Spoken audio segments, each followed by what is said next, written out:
WFR 91.7. And that's my girl Rhapsody, one of the most thorough MCs. And I'm not even going to say female MCs. I'm going to say MC that just happens to be female. And she is a dope lyricist. I've been following her career since her days on Team Backpack. Mm-hmm. And she has grown into an exceptional artist with her wordplay and the production. And I got a couple more songs. She has a team up with Inspector Deck. Yeah, that's how serious she is. And her newest song, she's actually teamed up with Remy Ma. And the two of them got a song called Remy Rap. And as soon as I get the radio edit version, definitely will be playing that. So, I actually read an article that, or a quote that Remy Ma had in regards, because that's on Premier's. Yes, exactly. Premier's album that he got dropping, and Remy said that Rhapsody is one of the top 5, not even including herself. Oh yeah, best female MCs ever, and Rhapsody is hard. Yeah, I'm very interested to see that Inspector Deck.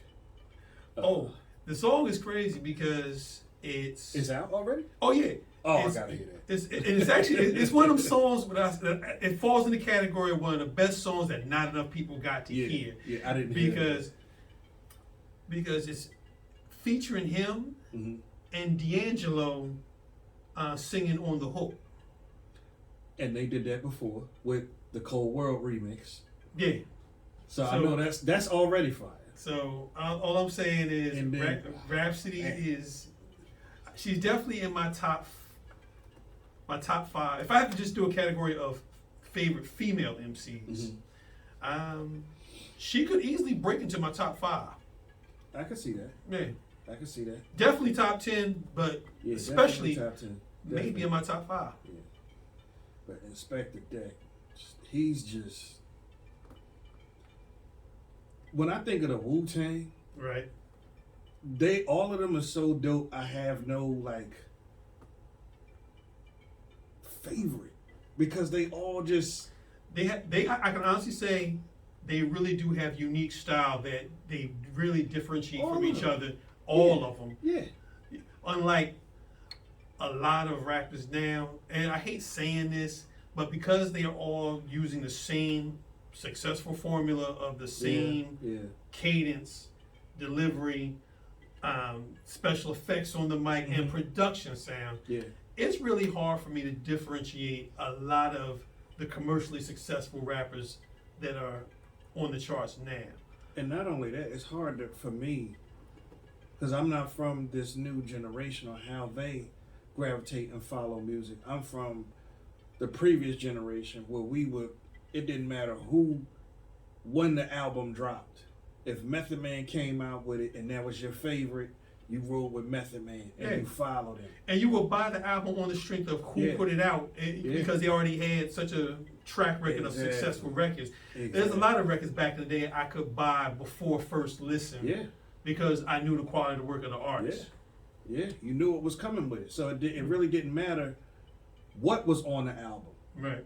That was what you wanted to get at the time. You know what I mean? And one of those albums just happened to be the greatest surprise in, I think, hip-hop history, and that is the Purple Tape from Raekwon. I'm telling you, I don't know what that man's formula is, but if you put the Purple Tape back then and Cuban Links Part 2 together, it's a double CD. Like, how do you make... I can't argue that. I can't argue that at all. I mean, seriously. Like, how do you take one album and then another album, what was it, 12, 14 years later? Yeah. And put it together and it still sounds the same. That's a master of the art. That's a master of the art. Well, you know what? For one show, we might have to collab and make a list of Wu-Tang affiliated records, whether it's Wu-Tang records or individual members of the Wu-Tang, and just do a breakdown of particular songs for sure. I just love that. We're gonna have to plan a Wu takeover. Yeah, a Wu takeover show. Yeah. And you know what some of my favorite songs are though? From Ghostface? Oh. he has a lot of good songs on his Fish Scale album Fitzgerald was hard. and the Dope Rehab. Yeah. Yeah, I like. Now, Big Dope Rehab is. if I gotta go with my favorite out of the Wu, it's Ghost. He's It's definitely Ghost. he's definitely the most abstract lyricist. Yeah. Because half the time he's dropping stuff that I have to literally rewind and play it back so I can digest what he just said. And what he does is, I watched the interview with Ghostface. Matter of fact, it was on Drink Champs with Ghostface and Raekwon, and he said, Ghostface said it himself. He said, whenever I do an album, I always try to invent a new style, a new slang on every album so it sounds different.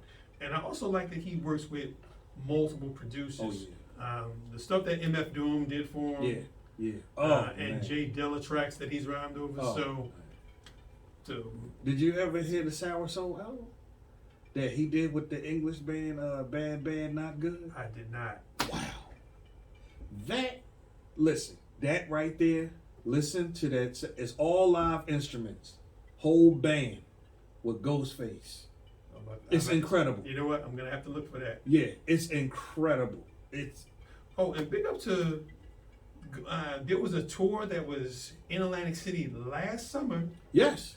And so many people who didn't know about it. I was there. I was there. About it. I was there.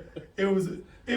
I felt bad for the promoters of the show because they put on one of the finest shows that not enough people got to see. Yeah. And even though it just was advertised as featuring, Ghost don't go anywhere alone. Of course. It was practically a Wu-Tang concert for the most part for the other members who did show up. Mm-hmm. And for the people who were there, they got an exclusive treat. It was like a one-on-one. If you weren't there, you just weren't there. And I'm so mad because I knew nothing about it. I wasn't even doing nothing that night. And the great thing is, when I did find out about it, I had sent the flyer. I posted it on my social media, and I even sent it to a couple people. Yo, did y'all know this was coming? And it was enough time when I posted that those people could have gotten in. And like I said, I was one of the fortunate ones to be out there. Man, you was fortunate because I woke up to it. Yeah. Woke up Sunday, turned on my phone, I see all of this Ghostface in the city, he on stage. I'm like, yo, where was it? Yeah. Nobody told me nothing. I would have went down there. I wasn't doing nothing that night, man. Yeah, man. Crazy. Well, but I did, before we get into the next segment, I did have the opportunity to meet Ghostface. Okay. And let me tell you, one of the most down-to-earth, just good dudes. Yeah, I'll say that. It wasn't a celebrityism like like I'm too big. None of that was with it. None of that. Kicked it for about a good half hour, 20 minutes. I didn't even get a picture. Didn't get a picture. It's always like that. I know. I've had situations like that where I got to spend a nice number of minutes and didn't take the foresight to take a picture. Yeah. And it'd be like, yeah, I could have. But then, at that time, and then I run into other people who saw them the same day. Oh, they all plastered up pictures. I'm like, yeah. But that's all right though. It's okay. It's good. I got the memory. I got the memory. Still got the memory. I can still talk about it.